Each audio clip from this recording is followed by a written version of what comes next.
Hey everyone, welcome to Meeple Bits. Thanks for joining me today. Today we're going to go through the game For Sale.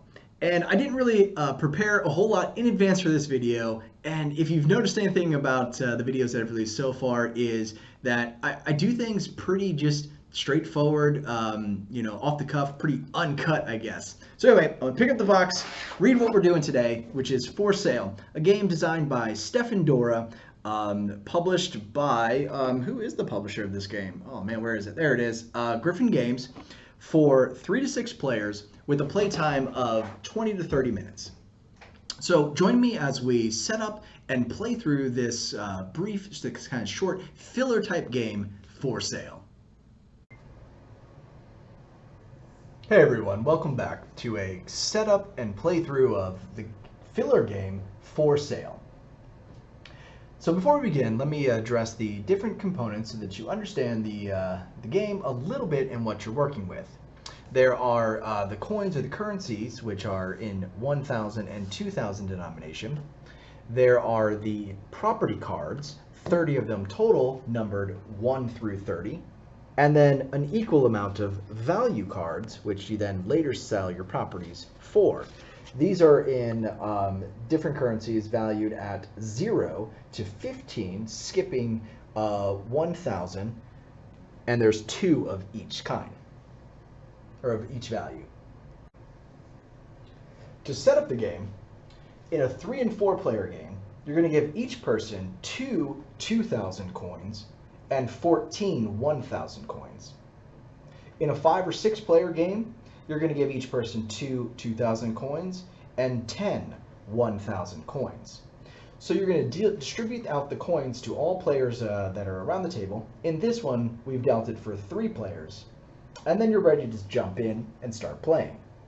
So how's the game played? You're going to buy properties by bidding on them with the coins that you have on hand. And those are your coins that are going to be played for all rounds. And the game is played by turning up the different property cards equal to the number of players until all property cards have been dealt. Once all property cards have been dealt, then you're going to go into phase 2, which is selling the properties. And when it's time to sell the properties, in this phase, similar to phase 1, you're going to deal out the number of value cards equal to the number of players until then all value cards are distributed. And then the game plays over the course of bidding. In phase 1, you're going to be bidding on the properties using the coins that you have available to you. And then in round 2, or in phase 2, you're going to bid on the value by then selling the properties that you've acquired in phase 1. And that's the game. At the end of the game, the player who has amassed the most value cards is declared the winner. Any remaining coins also go to your total value at the end of the game. So let's say you've amassed, 30,000 of value cards, and then you still have 3,000 left over that you didn't bid in phase 1. That becomes then an additional 3,000 towards your victory points.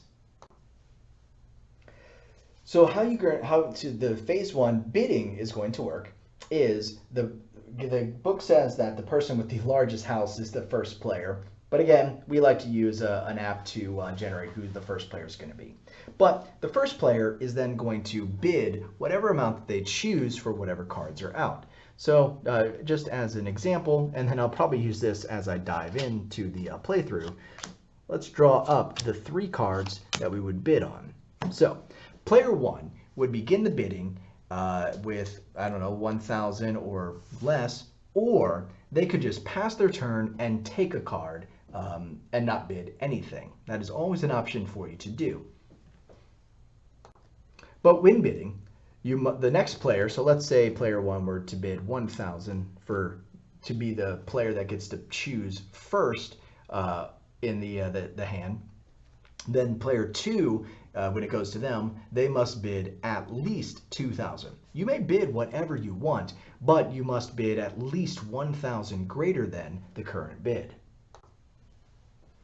And that's it. And in phase 2, it's going to be a similar fashion, whereby we're going to draw out these value cards, 3 value cards, and then players are going to put up their properties to get to become the first player to choose the highest value card.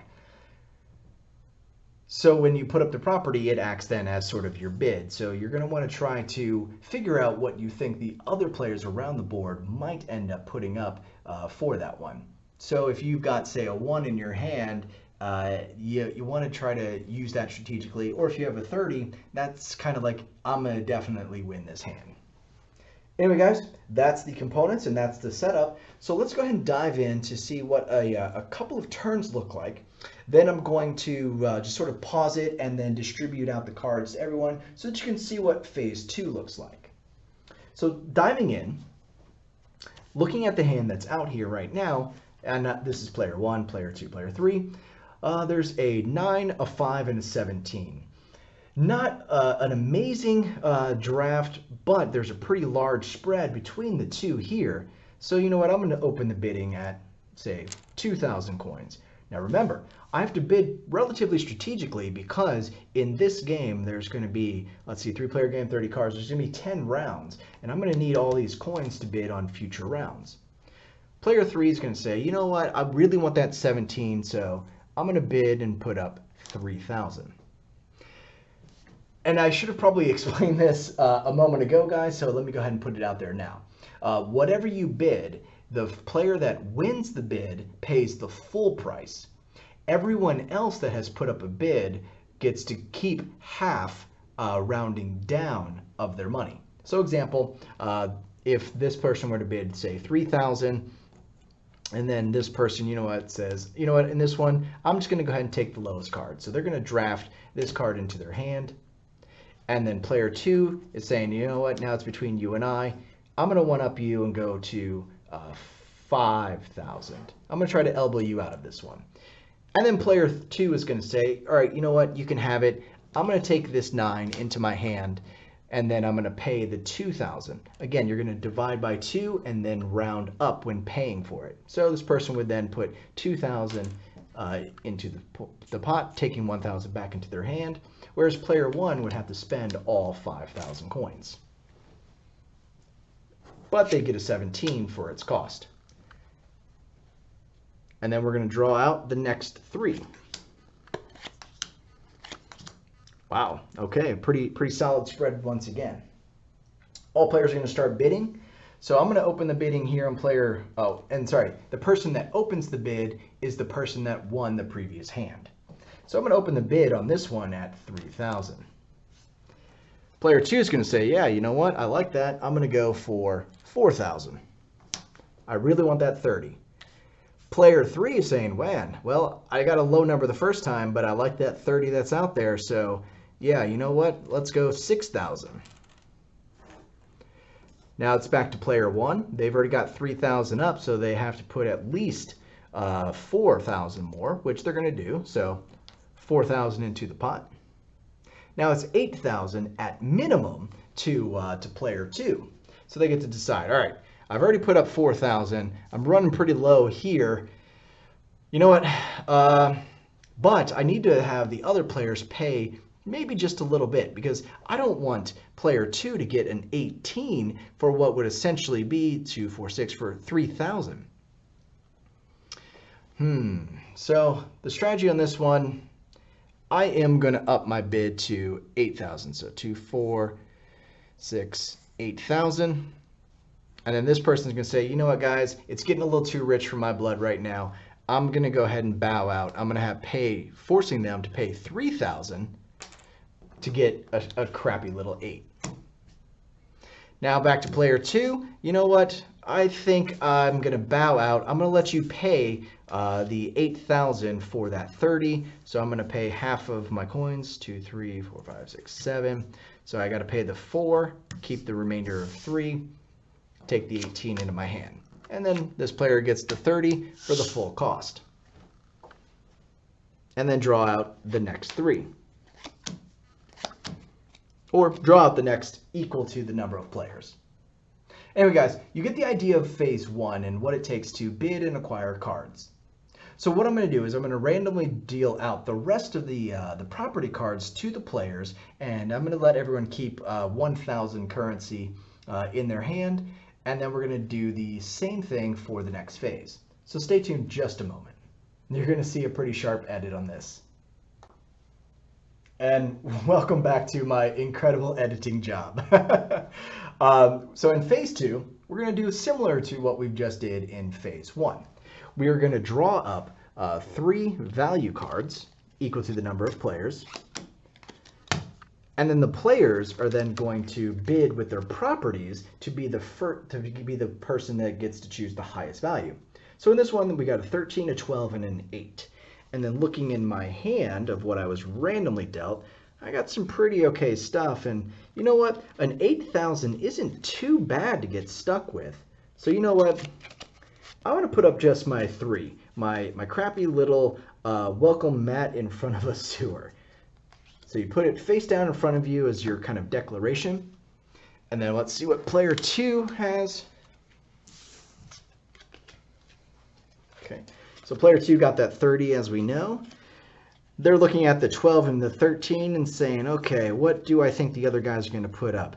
You know, I really want that 13 is what they're thinking to themselves, but I don't need to bet the whole farm on it, so I'm going to post a 16. And then player 3. Everyone would do this simultaneously to figure out what they're going to do. All right, so player 3 got a pretty bad deal on just my randomness. So they're going to actually throw out this 1 and say, you know what, I'll get stuck with that 8,000, but let me get rid of this 1 pretty early on because 8,000 would be worth that 1. And then all players are going to flip, revealing what they've declared for the property. So we've got a cardboard box there, we've got a lighthouse here, and then looking around, 16 is the highest, so they're going to take the 13 into their hand. 3 is the next, so they're going to take the 12, so they got a 12 for really cheap, and then they got a 1 here, so they're going to take this into their hand. And then you're going to set aside the properties and then draw up, again, 3 value cards, a 2, a 9, and a 13. And then rinse and repeat.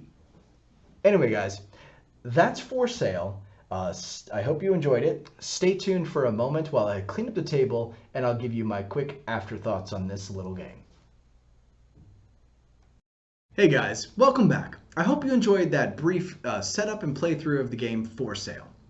As you saw, it was pretty straightforward and not a whole lot going on in terms of its, I guess, betting and trying to bluff your opponent's mechanic. Anyway, a couple of reasons why I enjoy this particular game is that it is quick. And it's something that my family likes to bring to the table every so often, especially if one of us is maybe over on the side reading instructions for a much heavier weight game. This allows us to kind of take a mental break and, you know, not have to think a whole lot, which is, I guess, a little contradictory to its overall strategy, whereby, you know, you kind of count the players around the table and say, okay, you know, if I bet 3,000 now, they're probably gonna do 4 or 5. It's come back to me at 6. So how should I start this? So there is some thinking involved, but it's at least lightweight enough to where it's not mind-numbing. So a couple of reasons why I like this one is because it is quick and easy to set up, tear down, and just move on. We don't really keep score of this type of game for posterity when playing it, because again, it's just a neat little filler game. I like the components. The chits are nice thick stock. The cards are linen finish, which I enjoy. I didn't know about this one. It's a pretty older type game, and I got it on a later reprint when it came back. So one reason why you might want to buy this game is because you do want to add a filler game into your collection. A reason why you may not want to buy this type of game is because of the betting mechanic, you know, and it can get a little bit frustrating at times to always get stuck with a low card and not have much to deal with at the end. Which, you know, at times when you're dealing with statisticians or, you know, people who are heavy in data analytics and things like that, they're probably going to be able to count out very quickly and figure out the best approach and things like that if they really wanted to win this type of game. Anyway, guys, those are my thoughts. Those are my brief little take on this game For Sale. Thanks for watching. I hope you're enjoying the holidays because I wanted to get this one up, even though it's a quick little one. We're probably stuck inside on most days trying to play some heavier weight games, so I did want to bring over to you guys some of these lighter style games as well. Anyway, guys, thanks for joining me. Thanks for watching. Until next time.